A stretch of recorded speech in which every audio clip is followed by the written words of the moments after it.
I grew up playing like Mario, and now I'm hearing all this is happening. Bonjour. Oh! I'm Amy Newman. I tried to say my name in French and then was like, nope. I'm Chris Carr. Je suis. I'm trying to go back to that weird French commercial from the 90s that would teach you language. Muzzy. Yeah. Bonjour. Oh, man. Je suis la jeune fille. And then je suis une fille. Yeah. That's right. Those kids are speaking French. They're not French. They're It American. was amazing. Muzzy Stans, get at me in the chat. I'm Amy Newman. I'm Chris Carr. And we're two filthy casuals. And on this podcast.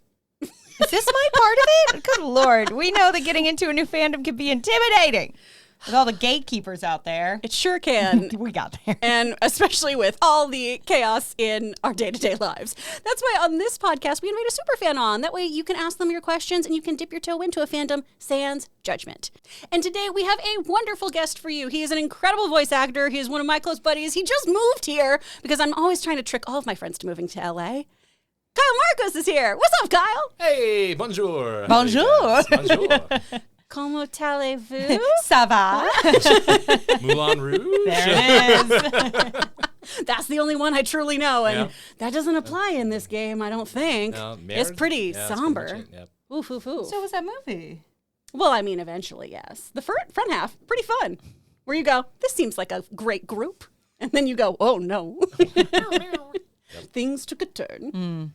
Well, Kyle, today we are talking with you about a wonderful game that I've started playing through with Logan, that you have completed. It's beautiful. It's got a lot of buzz. I hadn't heard of until you pitched this. Woo! And I've done some research, and it looks quite good. Oh, it's real good. Yeah. So we are talking Clair Obscur Expedition 33. Correct. What is it? Oh, what is it? It is a video game that was made by a company called Sandfall. Really small group. There's no more than 50 people. They get credited for like over 400, but that's only like 50 people who actually are in the studio who actually built this game. It's a JRPG turn-based game, and it's just mind-blowingly good.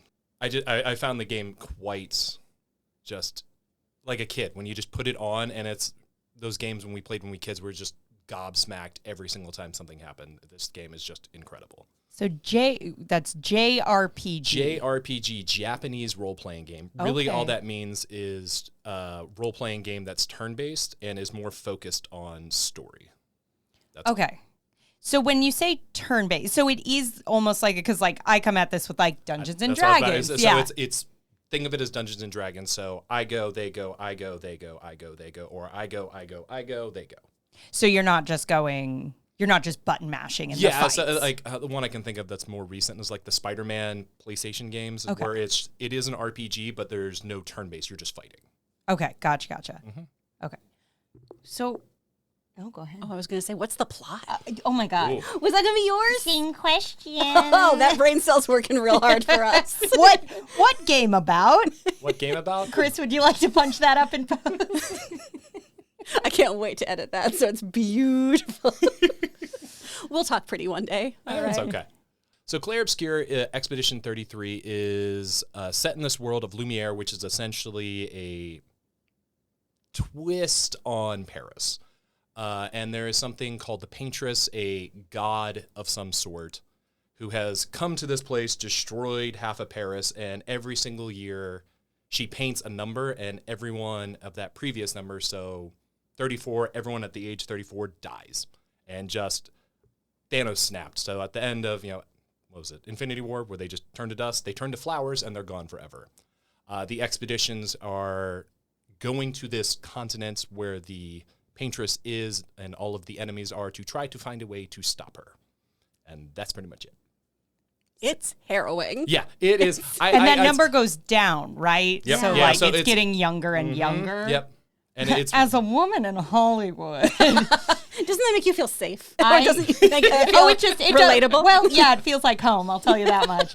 Was I sitting on that joke since the moment I read the concept of the game? I was like, that joke, gonna slap. It's gonna slap. They're gonna, in my brain when I pictured telling it, there were more tears rolling and knees being slapped, but that's okay. I can fix it in post. Yeah, because Can you make my joke funnier in post? They're always funny. They're always beautiful. Good job. Because you punch them up and you just edit in. The laugh track of our studio perfect, audience. Yeah. No, that is terrifying. Yeah. And I did see something talking like the implications of that like that numbers, and it's every year. Every year. So it started at 100, but its Expedition 0 was the very first one. Okay. And it's gone down every single year. Everyone at that age just ceases. Wow. And there's very early in the game, so I'll try to talk in generalities and nothing past Act 1. We can hit you with a spoiler banjo if you need it. Let us know. But it was like very in the beginning, like you're walking down to where this gommage has happened. They're all so accustomed to it. Like they're like, oh, I've lived a full life. You're 33? Yep. And I'm ready to die. Wow. And some people are having kids. Like the implication, it's like, hey, if we don't get this solved, the kid may not make it to 16. And they're just all like, it's irresponsible. Well, I wanted kids, but whatever. So it's very also weird. not relatable in any way, shape, or form. Right? Going through Act 1 did have that very, this feels so incredibly personal and topical. I've made no, this isn't something that everyone's going to be shocked by. I'm a child-free person. I intend to remain a child-free person. Your dog is sitting right here. And that's your fur baby. I know, but then there's always going to be some person who's like, that's not a real baby, No, Christine. and I I'm gonna actually- be like, I know. I know actually it's won't not. do that. Anytime my friends with kids are around, I'm like, that is my cat. Yeah. That is my cat. He's my little guy, but he's not a baby. Do I call him my son? When he eats food without question, is that the moment where I go, that's my biological son? Yes, but I understand it's different. But it did feel, watching some of these conversations, a lot like some of the conversations I've had with people. Yeah. You're going to be filled with so much regret. I don't know. For me personally, I'm more concerned with the kind of current state of things. But in this, you have such a very tangible, real, no, your kid probably will not live to the age of 21. Yeah. And it's really intense because everyone just accepts it, and diving into that world is really, really bananas. Mm-hmm. Yeah, it is absolutely insane. Just from that, like the actual title, Clair Obscur, means light and dark, or lightness from dark. I saw it was like kind of the French translation of chiaroscuro or whatever that word is. The painting technique. Yeah. Yep. I'm sorry if I butchered that. No, that's fine. My Italian, not great, nor my English. So bear with me. But yeah, so that's the art direction. Like when you walk in, like I remember not knowing anything, I just turned it on. I was like, okay, wow, this game's incredible. And then I started hearing everyone talking about it, and you finally get to the gommage part where they just stand there and everyone just withers away, and everyone's like, okay, well, I'm sad, but okay, life moves on. I was, what? There's no anything. It's like a party, like there's flowers everywhere. Everyone's so excited, and yet everyone like we don't know how many, but it's everyone who's 34 dies in the first 20 minutes of the game. Well, and the implications of walking around and all of the just kind of flowers on the ground is also, I'm just walking through the bits of my dead friends. That's neat. Mm-hmm. That's like if the Thanos snap happened and everyone continued to walk around in their dust. In their sand. Yep. Yeah. One thing I was incredibly struck by just doing some research into this game is how I don't want to say a hard sell, but it's a lot of it's like the name is like, it took me hearing and seeing the name about 10 times before it kind of clicked in my brain. It's like, it's this sort of heavy, you're coming in with such a heavy plot thing. It's like, it's a dark fantasy, Belle Epoque France. It's just like, none of this feels geared towards mass marketability in a way I really respect, and in a way that immediately made me go, interesting, I want more. Yeah, so the developers, Guillaume, I have his name written down because I'm not going to be able to. So forgive me when I butcher it. Guillaume Broche, he's the ex-Ubisoft developer, and he's like one of 3 people of the main, like, who have any game development experience. The main writer, Jennifer Venberg Yen, had never written before. Wow. And they all, nothing published. She's a super smart person. She went to University of Penn And like the last thing she was doing before COVID, which is when they basically all came together, she was in a NASA like isolation thing for 2 months. Yeah. To like simulate space travel and stuff like that. Like just for funsies or? Pretty much. Yeah. Yeah. So all these people, it is wild. We need better hobbies. It is wild what the 6 people who founded Sandfall, like what they were doing before. The composer only went to school for musical theory. He's never composed anything before. And it's an incredible album. But what you were saying is like, how is that such a dark, horrible, well, maybe not horrible, but like dark theme translate to a really commercially marketable game? Yeah, because it's heady. Yeah, they said they just want to make a game they want to play. Cool. That's it. And isn't that where, I mean, all the best shit comes from of like, it's so easy to get caught up in the what'll sell. And the things that often blow up are like, well, I made this for myself and people whose brains work like mine. And so much of the beauty of art is going, oh, a lot more people's brains work like mine than I thought. Yep. Absolutely. And you brought up that this is such a small group too. How many people worked on this game? So if you were to watch the credits, it shows 400, but in reality it's like 50 because the 400 are game testers and people who translated the game for other releases. So it's about 50 people, and about 80% of them or so, it's their first thing they've done.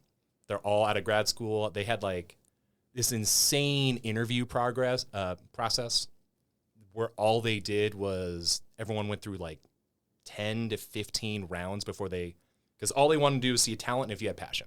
Like, that's it. We don't care if you have any credits at all. We just want to see if you can actually do the job. And Do you think if you want to do the job? Do you think that's maybe part of why this game is such a success? That it wasn't people who've been sort of accustomed to like, this is what the industry wants. This is what we need to do. It's just going, wouldn't that be cool? Wouldn't that be interesting? Yeah, I think that's exactly what happened because the game started in 2020 when they initially... Great year, no. Yeah. It was such a blur. It was such a good time. Yeah. Why would they make such a dark game in such a fun year? So when they founded the Sandfall, because it was the main gentleman, Guillaume, and then I'm not going to remember the other 5. However, they got together and they were creating a game called We Lost, which is still part of Expedition 33. Like you would see, but it was totally different. Like Jennifer Svenberg Yen, the writer, I'm just going to call her Jen because, we're besties, had actually auditioned to be a voice actor that was posted on Reddit just for something. And as they were working through this demo that they were trying to make, she kept going back to Guillaume and be like, hey, this, as a native English speaker, what you have here makes no sense. So they kept going, they kept iterating. And he's like, hey, you want to write this instead? And she's like, okay, I've never written anything, but sure, why not? Is this before or after she went into the Lonely Tube? Yeah, it's after. Okay. So, yeah. As I assume it's called in the industry. Well, I mean, it was still isolation. Who knows? Yeah. There you go. Out of the frying pan into the fire. Yeah, she was training, that's all. And then I guess they scrapped the whole thing, and they're like, hey, let's start over. It's not clear what his idea was, but she had a dream that she said that this short story about loss and the paintress and stuff like that, and they just kept iterating, and I guess it took them 3 years to write the game, and they basically made the game while they were writing it. Wow. Came out this year. It was probably done end of last year, so 4 years. Wow. Right? Man. So who do you play as? Who are our players? So your party is Gustav, Mael, CL, Lune, and then I will put up a spoiler because the next 2 characters you don't get to until later. You have Monoko. Would you like a banjo? Yeah, why not? Surprise, We got it motherfucker. here. Oh, amazing. Maybe. There we go. Okay. Okay. You get to meet Monoko, SKA, and Verso. Okay. The original party, though, is Gustav, Mael, Lune, and CL. 1, 2, 3, 4. Yeah. So you play as this entire like party in like the D&D Yeah, sense correct. of- Yeah, so you're never They're not anyone having you're never one in No particular. one got a Little Caesars. Just checking. Would have been so much better if they did. Yep. Yeah, so you play with them. So it starts, right after the Gamage. You get on the boat, sail over, and then they meet the main or secondary. It depends on how you look at it, and especially when you get to the end of the game. Villain in Renoir, who is voiced by Andy Serkis. Oh. Gustav is voiced by Charlie Cox, also known as Daredevil, which is his performance is incredible. He does the whole thing in a day. All of his work, and like you see it, and you're like, wow. And then the rest of the cast are just voiceover. There is motion capture, but they only did the motion capture with the French team, and they did it all with a phone.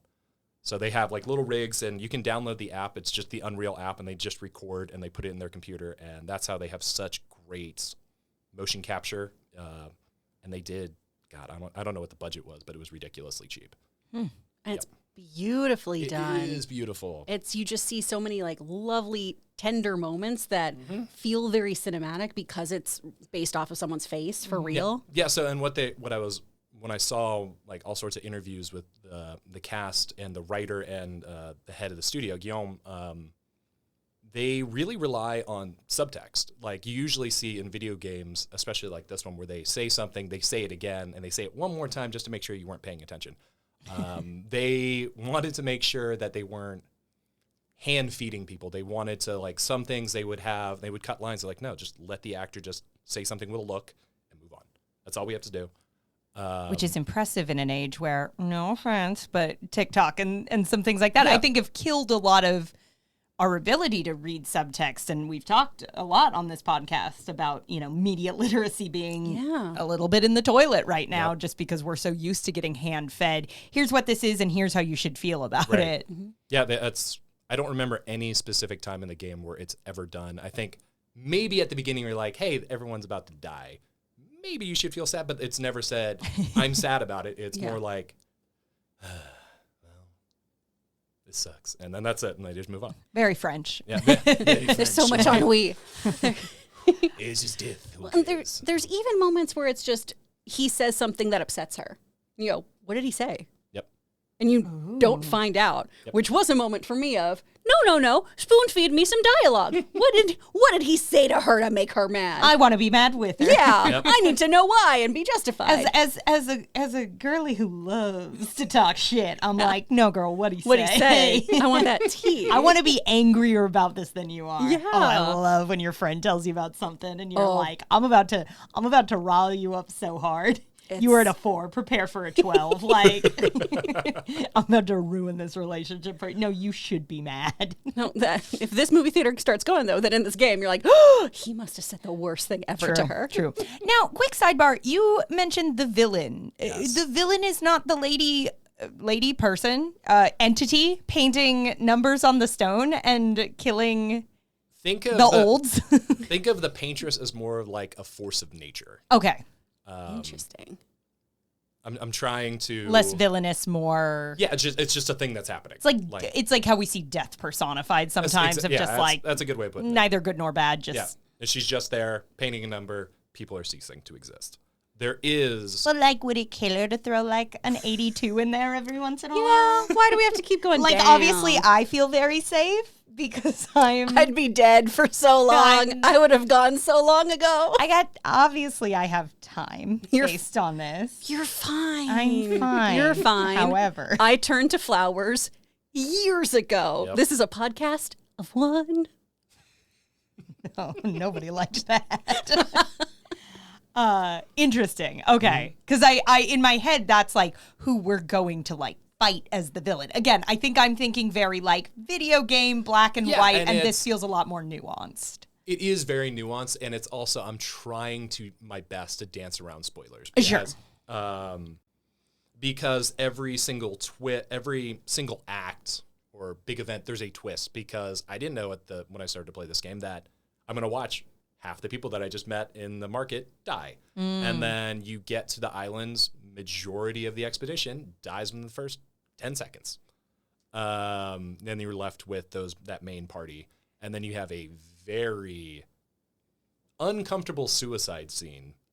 Well, almost suicide. He pulls out a gun. He has this up against his temple, and then Lune walks in and has that really incredible speech. It's tomorrow come, or when one falls, we continue. And then she's trying to get through to Gustav, and it's powerful. You're like, is this not a movie? Like, was this supposed to be a movie? And you guys just to be like, let's make it a video game. But then after that, you meet more people, and at the end of Act 1, I'll go as far as this one with a spoiler. Gustav does not make it past Act 1. The main character that you start as dies by Renoir's hand, and that's it. It is so sudden out of nowhere. He just turns around and Wow. dead. It's shocking. It's so wildly uncomfortable too, because you've been playing with him, and we talked about this with Eric too, with like The Last of Us. Yeah. Of like the video game versus the show. Of you're so connected to them. I am you. Yeah. To some degree. Exactly. And so with this, you're just like, they're not gonna kill the main character. Because I was going to ask kind of who our protagonist was. So I assume it bounces around then, giving some of the... Yeah, so they all get their moment to shine, but I would say your two main characters are Verso and then Mael. Okay. We did get a question from Snapshutter. Thank you, Chris, for the questions. Would you have liked a bigger character roster or less? How do you feel about having that many characters? I think the character roster is fine. The only thing I wish would have been able to happen is, I'll relate it to a more recent game, Final Fantasy VII not remake, the sequel to that, but allows for the entire party to travel together at all times, but you only have the 3 that are fighting, and you have 3 in support. In this one, you have technically all 6 travel together at all times, and if any of your party goes down, when your front 3 go down, your next 3 replace. Or next 2, excuse me. I mean, it is, but it's such an intricate combat and play style where, weapon and then your abilities / the Pictos, which is like D&D, like your skill tree. You can adjust anything and everything, and it makes any player or character incredible. So It is. I appreciate it. I love when people are like, like in D&D, and I'm like, no. Nah, fam. I've been on a D&D stream for 2 years now, and I'm still like, what's that number? And they're like, your hit points. it's not supposed to be 0? Oh, no. This is well, I'm going to go home. Y'all have a good night. That's why my characters are always dependent on somebody else, so I don't have to do math. Oh. So I'm like, no, that person is my like caretaker. What do? I'm too dumb as a character to know. Yeah. Not too dumb right now. Certainly not. Okay. So what does your journey kind of, it feels like a lot happens over the course of this game. Are you hunting down kind of that big bad? Yeah, so the mission for Expedition 33 and all of the subsequent missions before and possibly after are to go after the Paintress, to stop it, because that's the only thing they think will stop the impending doom for everyone. So you get to the continent, or I don't remember exactly what it's called. The monolith is where she is, but it's separated, and you meet these crazy characters. SKA is everyone's favorite, who is a giant, big, plushy looking guy who has a very, very French accent. That's the guy who did the mocap. Yeah, he's the guy who mocapped Gustav, and he is the only one who did both. He voiced SKA and he mocapped. Everyone else is 1 or 1. Cool. Okay. No, it's just between this and I think the last video game we talked about was Death Stranding 2. So I'm just starting to go like, oh, video games? Very complicated. Like, I grew up playing like Mario, and now I'm hearing all this is happening. Yeah, as I think, so they, like, the interviews I've seen is that they wanted, because they loved Mario. They loved those types of games. There was even a RPG version of Mario, but they're like, JRPG specifically, never grew up. Like if you play a Persona 5 or any of those types of games now, they're still coming of age types of characters. They wanted that experience, but as an adult. And they kept it somewhat, they split the difference while majority of the cast is, or the characters are 33. Mael is a child. She is 16. So you have this, I don't want to say naivety, but not, because everyone she knows and loves is dead. So it kind of keeps it, I don't know, a little lighter, but at the same time, it's so much darker because she's a child with adults. Yeah. Yeah. On that same kind of idea of RPGs and everything, Snapshatter also wanted to know, what is your favorite popular turn-based RPG and your favorite obscure one, pun intended? My favorite RPG, I guess would be JRPG, is Final Fantasy VII or Knights of the Old Republic. Ooh. And then obscure one. I don't know, like off the top of my head. I'm like everything I've played. I do play indies every now and then, but most of it's AAA or AA games, which are the more prevalent games. So I don't know. Those are the batteries I keep too. Yeah. Did you feel good about that? I did. Okay. I did. All right. I'm just gonna stand by it. I shan't. You're so gracious to me and my jokes that I'll let you have that one. This is a safe space, Amy. It's a safe space. It's a safe space to be not funny. Okay, perfect. I am not funny at all. It's okay. I was She comes into my house so literally. speaking of myself. Okay. Oh, I thought you were talking about me. I'm like, No, okay, everyone else here is hysterical, but this is my little cocoon where I can just yap. Also, your hands are so warm right now. They're so nice. Thank you. You're welcome. I just want to let you know. You're funny, and you're funny. I try. You too. You're very funny. Yeah. No. Let's all do this for the next 30 minutes. Sorry, we're done talking about your game now. Sorry, that's okay. No, I meant that it was a self-burn. It was a self-burn. Don't come for me in the comments. I have warm hands and a warm heart. I'm doing my best. It's true. I did forget my question completely.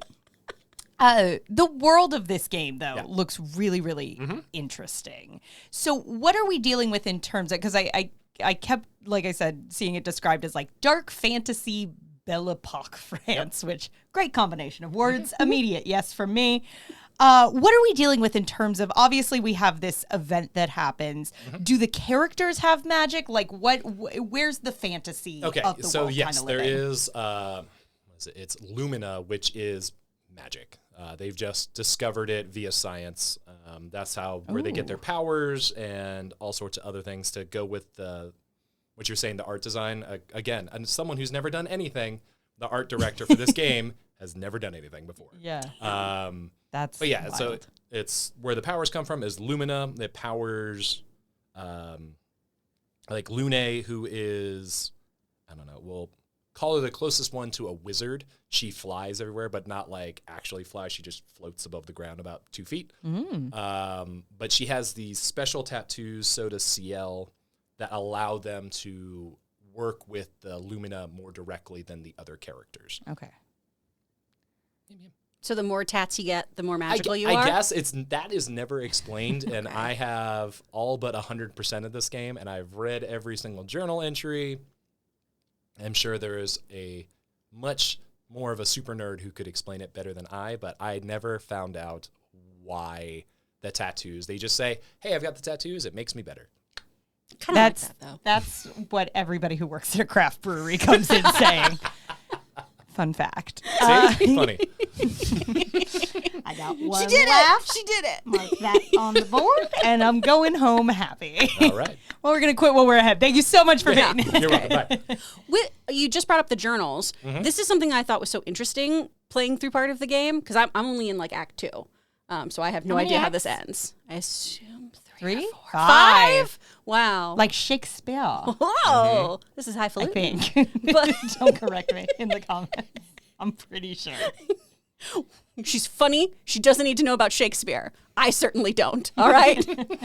But the journal entries, usually in games, it's like this throwaway kind of thing of just like, maybe there's some information here, or it's just kind of flavor text. And these are fully You're voiced. going to say Flavor Town. They take you straight to Guy Fieri. It's great. You get a $40 Bloody Mary. It's He's magical. actually doing the voiceover for all the journals. Which Wow. Here on Expedition 32.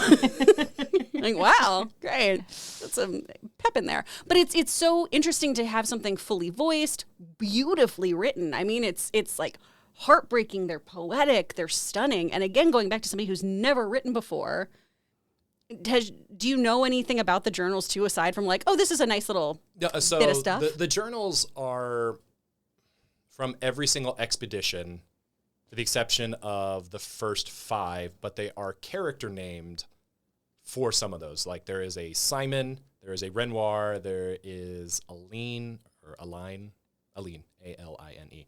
And then there's, I can't remember her name, and it's a spoiler if I say her name.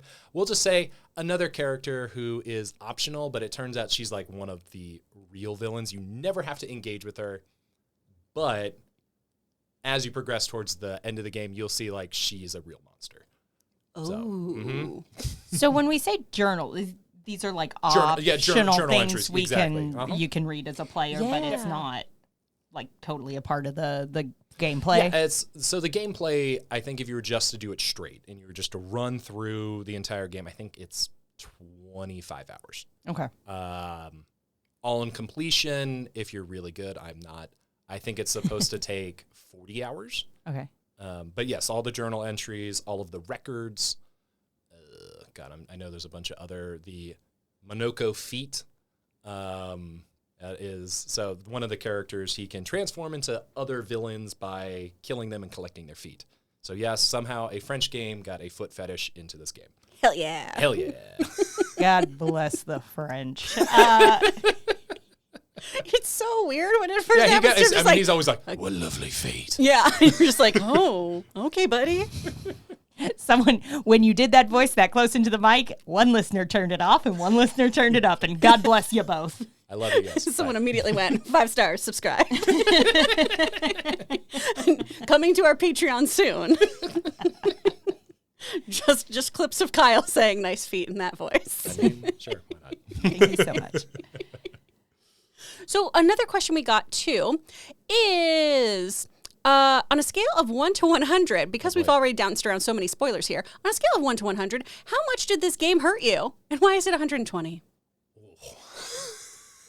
I texted you talking about how I cried. So Yeah. And I texted you talking about how I cry. Yeah. Unrelated to a game.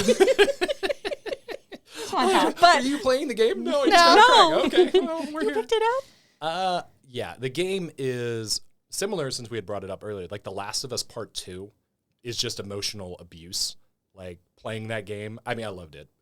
Similar to this, it's almost every turn, it just gets worse. Like it's beautiful and there is the Clair Obscur, the light and dark, but it's all of these characters are somehow human in a very fake world that you feel for them. Like one of the party members has extreme loss that's not Mael, but you only get through some of these conversations at the campsite, and they're optional. So some people who like speedrunners, which I don't know why people do that in some games, but you can miss all of this if you just go through it. Like you skip camp, hit save, go to the next part of the adventure. I paid good money. I Yeah. want all of it. Actually, this game is ridiculously cheap for today and age. I think it's like $50, or was it 40-ish, but not the traditional 70 for a PlayStation 5 Yeah, or that's very Xbox One reasonable. X, whatever. Yeah, how much it hurt me? Definitely 120. Everyone, like the ending is an impossible choice. That's all I'll say about it. In both ways hurt. I did see something about just like there's two options. Both are, like the creator said, like both are fine because they're both so sad. Yeah, they're both terrible. Cool. I've got so much to look forward to. Oh, no. The other question we have here is from my little thing from Smitty4T7. Thanks, Ryan. Did they mean to make the main character look like Battinson? Genuinely curious. So they said he is based off of the actual motion capture person who kind of looks like him, but I think they did. I think they meant to make When it we look say like Pattinson. Robert Pattinson. Our Pats. It is striking how much he looks like him, and the motion capture guy doesn't look like Gustav at all. Like if you squint your eyes, you're like, yeah, I can see what you're going for, but they definitely stylized. The rest of the motion capture cast does look like they do in the game. He doesn't. He is the only one. Interesting. Mm-hmm. I did see there's talks of a movie. I saw that. I would be okay if it was a movie, but I also am like, it literally just came out. Like, let's give it some air to breathe. I know they had said they want to do sequels. And there is something they could do that they released in the game about the writers. And in the game, it sounds like it's a meta joke, and I can dance around this spoiler. The writers it's similar to what the Paintress is, but the way they play it in the game, it's like, oh, they're just somehow poking fun of the people writing the game. They're like, oh, I can't believe the writers would do that to us. And I was like, was that a fourth wall break? Ooh. It is not. There is something actually to it. Yeah, so if there's a movie, will I see it? Probably. I see everything. Will I be excited about it? Probably. Hopefully, I just won't be disappointed. Yeah. What would you hope for? Like, what would your kind of wish list that would make it feel not disappointing look if like? it was made into a TV show. Oh, Video sure. games just seem to do better as TV shows as opposed to movies. Well, they're such sprawling stories by right, nature. yeah. I think the biggest thing is, like, you are inhabiting this character for 40-ish hours, and having that crunched down to a 2.5 hour, 3 hour movie is, you just kind of feel robbed. You're like, wow, that was pretty.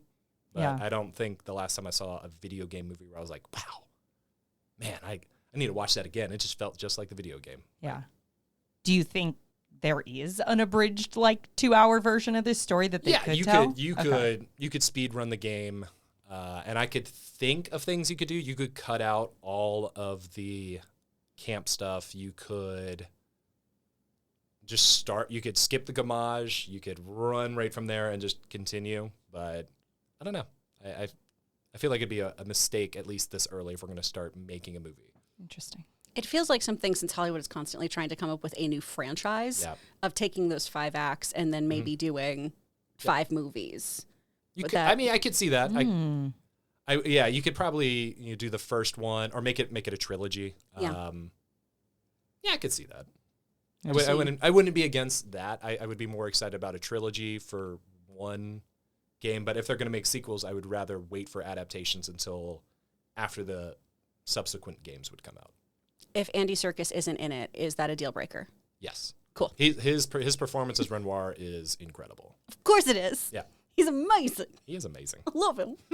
Everything he does is so good. Good job, Andy Serkis. I'm sure you listen. Yep. Hey, Andy. Love him. How are the kids? Love him so much. Well, if someone maybe is on the fence, Yep. pitch this game. What's Okay. I mean, it sounds amazing to me, and I'm not a huge video game person, but what would you call kind of the big elevator pitch selling points? So if I were to pitch this in 2 minutes, I will do the exact same pitch I did to Logan. Yay! This game is extremely human by a group of people who love video games and just want to tell a very interesting story. It is gorgeous to look at. You could put this on mute and just stare for a while. The performances are excellent. The gameplay is addictive with that turn-based combat. It can be frustrating, but it is so satisfying when you finally beat a big bad after parrying perfectly and countering and stuff like that. And I think everyone should enjoy a game like this. You can play with a significant other. You can play by yourself. Yeah, and I wish there was just more games like this. Yeah.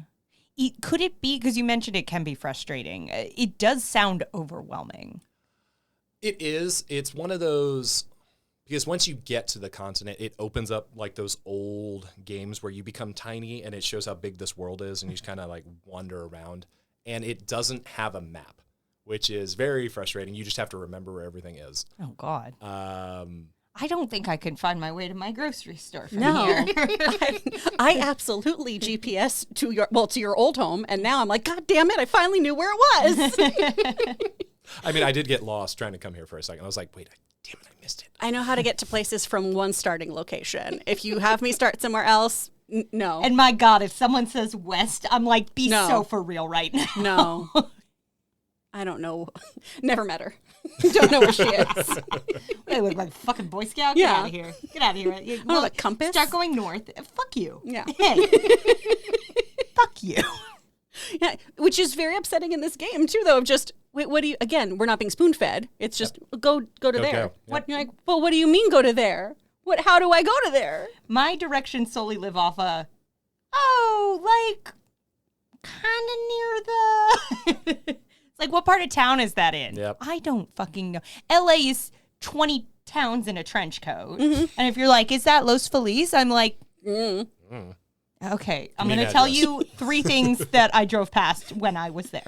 And you 2 tell blocks me. from this bar, I saw a really cool car parked outside, and there's a Ralph's. Oh, Highland Park. Yeah. There you go. We did it.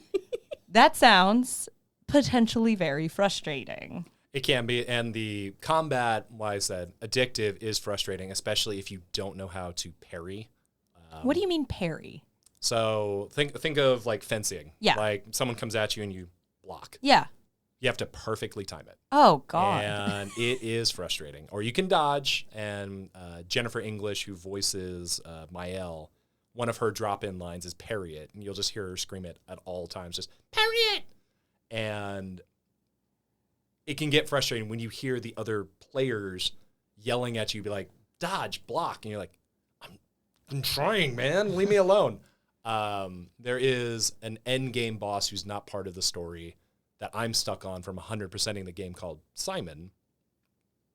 And it is all about dodging and parrying, and it's like a 2-hour fight, and I just can't do it. Oh, my God. Yep. Yeesh. See, I just worry as someone who was not allowed to play Mario Party as a kid. You can You put it like on easy, allowed? like, and Well, you figure it out. I would get occasionally banned because I would go into such a rage if they stole my star. Yeah. I would go into a blind rage. Honestly, fair. Yeah, it is. I Fun. find that incredibly So my acceptable. mom was like, we're going to put that one away for a while. Aw. This is one, though, and I don't know if you and Nikki did this. Nikki, of course, who did our wonderful Backstreet Boys episode. When we do the game, I'm like the navigator. It's very old school, like when you used to have your guidebooks, where I'd be looking stuff up for Logan of, oh, okay, because we don't have a map, let me find this out. So we need to find this guy's weak point. Or, oh, if we do want to unlock that thing, we just need to go over here and do that. Yeah. And that made it fun for us, at least, because I have button mash rage, and I too will throw a controller. And so that's how we do it. But then, like, I'm invested even while he's just like grinding and leveling up in the game because I'm looking for the next thing to do. And it makes it a fun partner game of just, oh, we're trying to do this. It's similar to like there's a YouTuber. It's like girlfriend reviews where she just like watches her, I guess now husband, just play video games. And she says, "Is it great to watch as just someone who's not playing?" Nikki does get very invested. She doesn't navigate. She's just, and then she gets freaked out by Bonoko saying "lovely feet." Again, there are two types you of do people that in voice this to her, world. do you? Two types of people. Two types of people. But she does love SKA because how could you not? He's a big pillow. But yeah, I would say it is entertaining enough to watch, but there is enough gameplay if, like Logan or myself, if you're just trying to level up and you just combat, you're not missing anything. But huge cutscenes are very good. There are some things in between where they talk to each other while you're traveling, but most of the time, the big emotional beats are all cutscenes. Oh, I know another way to sell Amy on this game. Okay. The little guys. Can you talk about all the other little guys? The Because there's gestures. Kilo The guy. gestures. Could you please speak to the little guys? Yeah, the little gestrels. So Minoko is a gestrel. So there are 3 types of beings, well, not people, on this continent. There are gestrels, which are your friends. They are all basically posing dolls, is what they look like. Okay. Yeah, you know, like the little wooden painting doll that you can move in all sorts of different directions. Oh, yeah. Yeah, that's what they look like. They are very stylized. They do talk. Some of them might just make sounds. And then you get subtitles on the bottom. They are great. They are hilarious. You get to go to the gestural village at one point. And you have all sorts of weird interactions with them. Like they even recreate "This is fine" meme. Like you see one of them just standing in there and literally everything's on fire and he just looks at you and goes, "This is fine." And you just walk on. There are the Nevrons, which are the main like villain. I want to say villains, the bad guys. You're the ones you're fighting all the time. And then there's the Axioms, which are the gigantic monsters that are going to spend an hour trying to defeat. But the Gestrals are hilarious. I know Chris was personally victimized by Noko. I won't go any further. I love Noko. I love him so much. And then, like I said, Monoko, who is one of your main party members, is one of those Gestrals. All right, I'm sold. It's fun. Let's go play this game. It is so Let's fun. go be sad, but also sometimes be like, look at that little guy. Oh, that's my two states of existence these days. We'll be fine. We'll just have a whole bunch of chocolate and play this game, and it'll be great. Sign me up. Does it feel like escapism? Not so much these Not days, so much. but at least it's pretty. It is very pretty. The very, music's very cute. amazing, too. All right, well, sign me up. Is there anything else you want to tell the people about?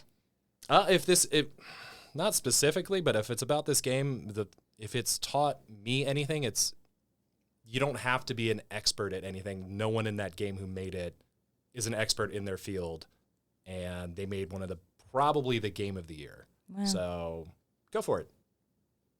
Hell yeah. Hell yeah. I love that. And we're all funny. Yeah. But we didn't do a podcast before this podcast. That's but again, I true. think you're both funny. So. But you're also I'm funny looking. It's okay. No. Hey. You be nice to our Hey. friend.